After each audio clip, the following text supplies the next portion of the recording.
Hello, everybody. It is Root Beer. Atlas has a life, which means you get to listen to me talk about the news again. So, let's go over like the lyrical reveals that came out last week, and then the cards revealed on the Tuesday stream. Because Thursday was just a bunch of collab cards that I do not care about, and we're not even sure if we're going to get. Although it is Bang Dream, so maybe we will, because Bushiroad actually owns that one. Anyways, Trick and Treat. So it is a grade 1 order. You can have up to 16 copies of it in your deck. You can play it if you have a Vanguard with Fennel in its name, so this is going to be part of the new lyrical archetype, and then you perform one of the following below according to how many times the card has been played this turn. So the first time, your opponent chooses a rearguard, they may put it to the bottom of their deck, and if they did not put anything, draw a card. 2 times, you draw a card and countercharge. 3 times, you choose a grade 3 or less from your drop zone and call it to rearguard circle. It's a pretty decent order. So, it just gets you... First time, it either, removes a card or it, replaces itself with the draw. I kind of would prefer if the removal was just, guaranteed. I think that is one of the problems with Lyricals. They don't have a ton of removal, and so I would like to see a more removal-based Lyrical deck. Second time, draw a card, countercharge, always good. Third time, call something from drop zone, again, good. So then, we have the grade 1 Fennel, which is when you write it from the grade 0, look at the top 7, choose up to 2 copies of the order from among them, add to your hand, shuffle. And then, the grade 2, when it's rowed on top of the grade 1, same thing, top 7, 2 of the order, add them to your hand, shuffle. That's the grade 0, and then I don't know why it's ordered like this, but the grade 3 is, during your turn, you can play 3 orders. You cannot play orders that are neither Trick and Treat or a Regalis piece, so you can play 3 orders, but you can only play Trick or Treat in the order. And then when it attacks, if you played an order card 3 or more times this turn, Counterblast 1, choose one of your rear guards, and until end of turn, that unit and this unit get critical +1. All of your front row get 2k for each Trick and Treat in your drop. So, it's kind of this combination of Gridora and Zorga, where the order, brings things back from the drop zone, and then you get a bunch of, power and criticals. Seems okay. Let's look at what all the other cards do. So, Haunted Spot, Iristhena. So when it's placed on rearguard circle during the main phase, if you played if you played an order card 3 or more times this turn, Soul Blast 1, choose a normal unit with a different name as this unit, call it to rear, and then if it hits, you can search your deck for a copy of the order, add it to your hand, and shuffle. One Night Witch Straya, or Straya. So when it's placed on rearguard circle, other than by a unit effect, if you played a normal order, you can Soul Blast 1, look at top 5. 1 card with grade less than or equal to Vanguard, reveal it, call it if it's a unit, add it to hand if it's an order. So it seems like this is replicating the, order cycle cards from set 11. And then on attack, when it attacks a grade 3 or greater, if it was placed this turn, you can Counterblast 1, draw, gets 10k, seems fine. It also does actually work pretty well in Fennel. It's a big beater, gets you a bit of card advantage.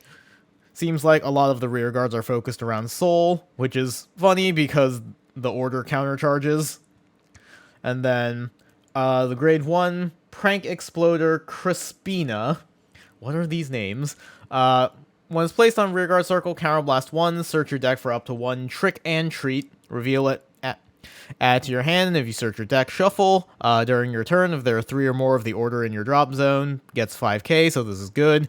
Helps you recycle your order, so what you can do is, third time around, you can call this to rearguard circle, and then get back the order you just played, which is very nice. That was one thing I was probably going to be looking for, is, if we're taking Gravidia as precedent, you run 8, maybe 12 copies of the order, so some way to cycle them back from the drop zone was probably needed, so good that we have this.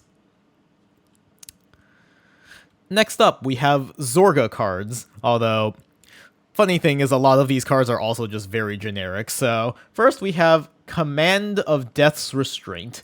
So this is an order. Discard the top card, choose a normal card. Choose a card from drop zone grade equal or lower than your Vanguard. Call it to rearguard if it's a unit, or add it to your hand if it's an order that's not itself. This is not bad. one of the problems I have whenever I play Zorga is like all of your orders end up in the drop zone and you need to keep finding ways to bring them back. So like having an order that recycles is good.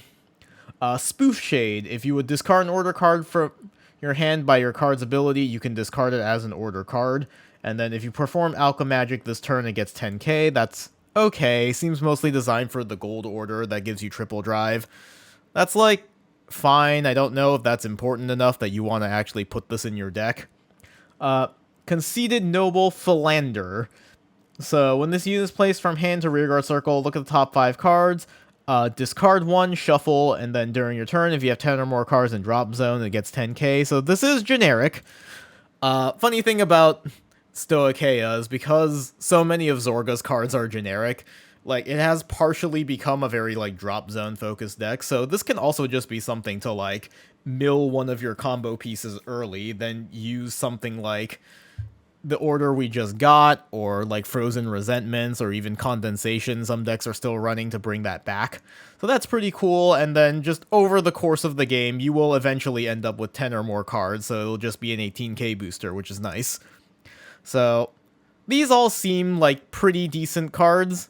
You know, also, the Command of Death's Restraint is free. That is something I ran into a lot with, like, Frozen Resentments when I play Zorga. Is like, I just run out of soul because I don't do a great job of managing it. So just being, like, a nice, resource-free order card that, like, still does all of the things that you generally want is good.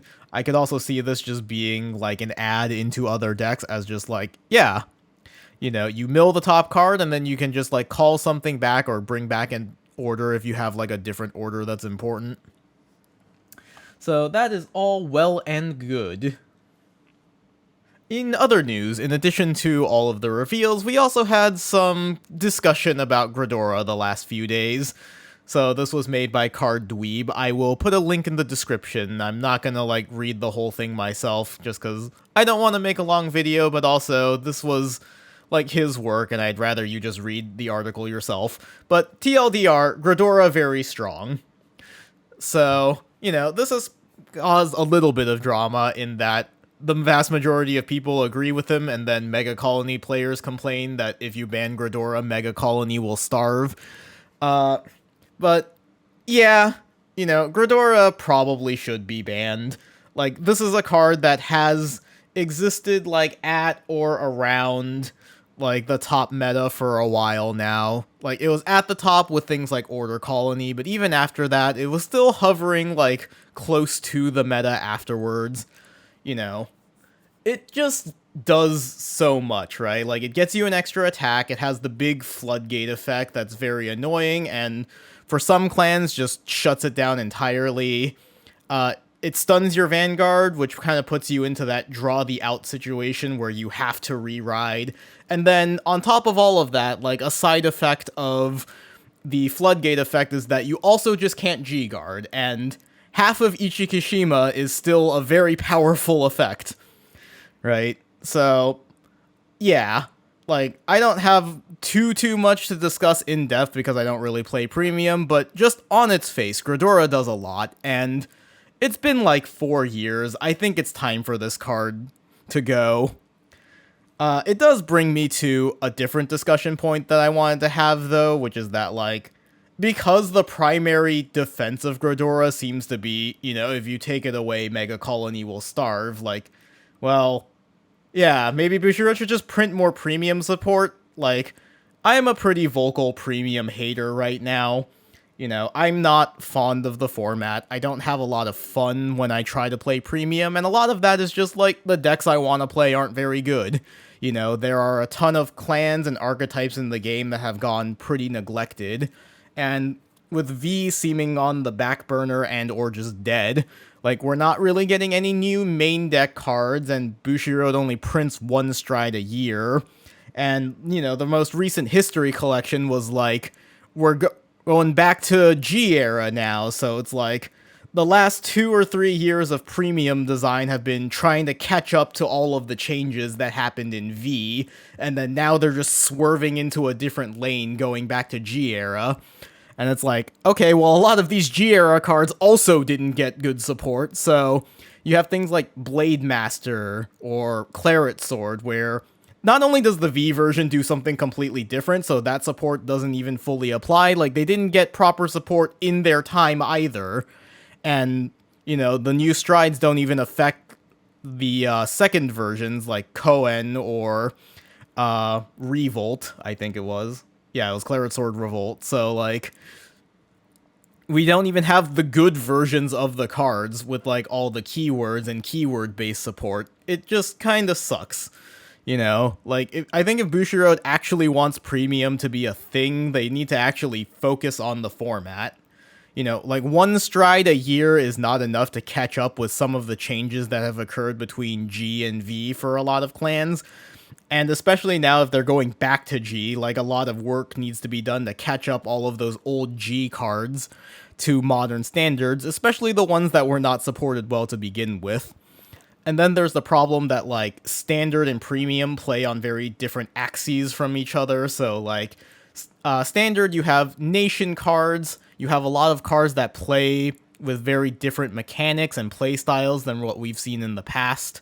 You know, like, how do you put Zorga into anything into, like, Magallanica or Zoo? There we go, that's the name of the nations. Like, how do you put Zorga into those? If you stride on top of Zorga, you take away the ability to Alchemagic, and then the entire deck just falls apart. Why don't you just play regular Grand Blue at that point?